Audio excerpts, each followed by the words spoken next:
What's up, physics? Welcome back to the Dirt Bike Shed. Here we go. Today we're going to learn about springs and elasticity. Hanging on the wall, I've got some bungee cords. You're probably familiar with these. You pull on them, you pull on them and they stretch, right? It's like a little spring. Okay?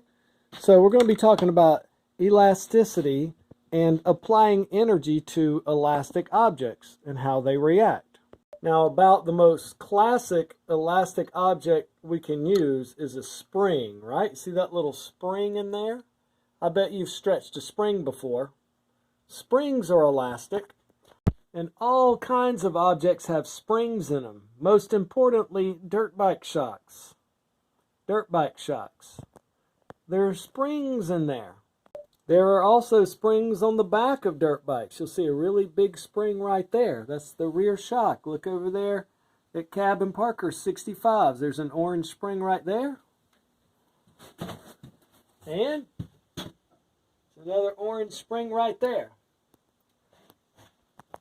There are many different types of springs and many different types of elastic objects. Check out this bungee cord right here. I can pull it down and stretch it. Now, this bungee cord is not exactly like all bungee cords. They're all a little bit different. Here's a different bungee cord, this flat green one. I can pull on it and it stretches. So in science and in physics, we need to find a way to quantify the difference between this bungee cord and the difference between that bungee cord. And what we do is we give it a number.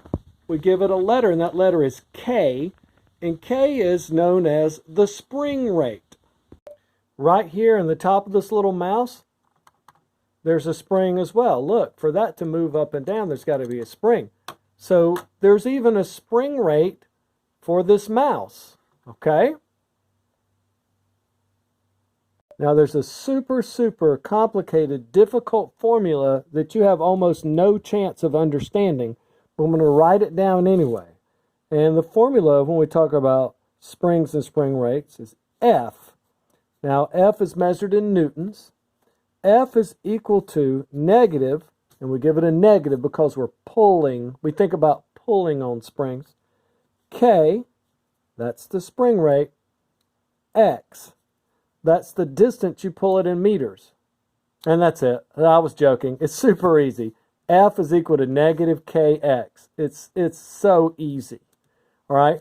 F is in newtons.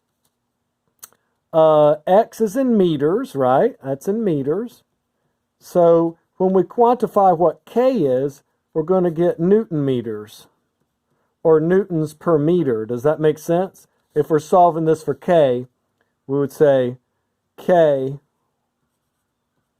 is equal to F over X, and we could throw a negative on there if we wanted to, but K is equal to newtons per meter. How many newtons it takes to stretch a meter. So it's really easy. Let's do this in real life. Now, this is my dirt bike, okay? This is 2018. Mine's a 2015, but, you know, I'm a teacher. I can't afford that. All right, so if you look, here's the stock fork spring rate, okay? So here's the spring rate for the forks on my shocks, and it just says 4.6 newtons. Now that's not all the info. This is given in newtons per millimeter. Now you and I, we will talk about newtons per meter, but it's 4.6 newtons to get the shock to squeeze down 1 millimeter. So check this out. I get on the bike, and I can push the forks down, right? Well, for me to move them down 1 millimeter, it would take 4.6 newtons of force. If there were just springs in here, if it was just the spring. So that's the spring rate on the front fork.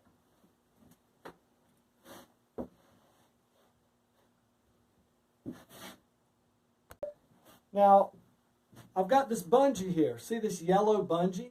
And right now, you'll see it's stretched down to 20. See the number 2 here? We're stretched down here to the number 2. And it's trying to spin on me right now, but that's okay.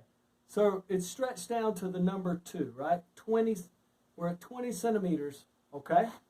Now, I've got 3 kilograms of water. 3 kilograms of water. I'm going to hang it from that bungee, and it's going to stretch down to now, it went from 20 to the bottom of it at 55. So it stretched 35 centimeters, or 3 kilograms stretched this bungee 0.35 meters, or 35 centimeters, right? Let's do a little math with it. So the first thing, the force that we applied to it wasn't 3 kilograms, right? The force we applied to it was 3 kilograms times 9.8 meters per second, right? Force is equal to mass times acceleration. So we applied 29.4 newtons of force. Okay?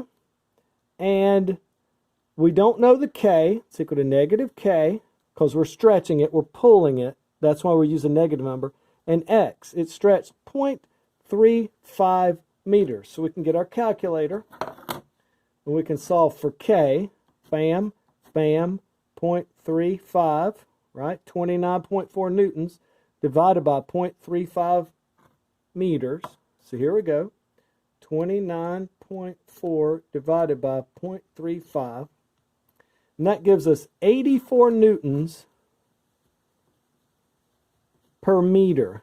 That is the K rate. That is the spring rate on that bungee.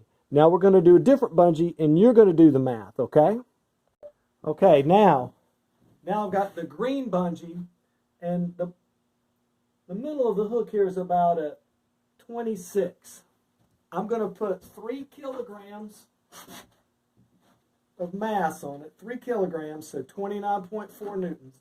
I'm going to let this bad boy stretch, and it's going to go all the way off the chart. It went all the way to 110. So it stretched from 25 to 110. So it stretched almost a meter, right? It stretched 85 centimeters, or 0.85 meters. You're going to do the math on that one.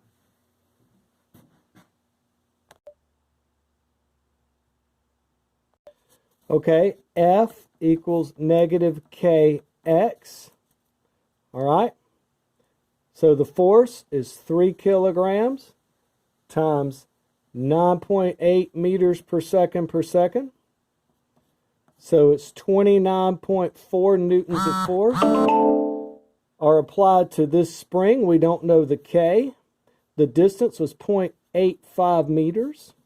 So we're going to solve 29.4 divided by 0.85. 29.4 divided by 0.85. That will give us 34.6 newtons per meter. That's the K. So the K of the green spring is much lower than the K of the yellow bungee. So this is the yellow bungee, this is the green bungee. That's how we do K rates. You're going to have another video with some springs, and you'll be calculating the K for me. And peace out from the Dirt Bike Shed.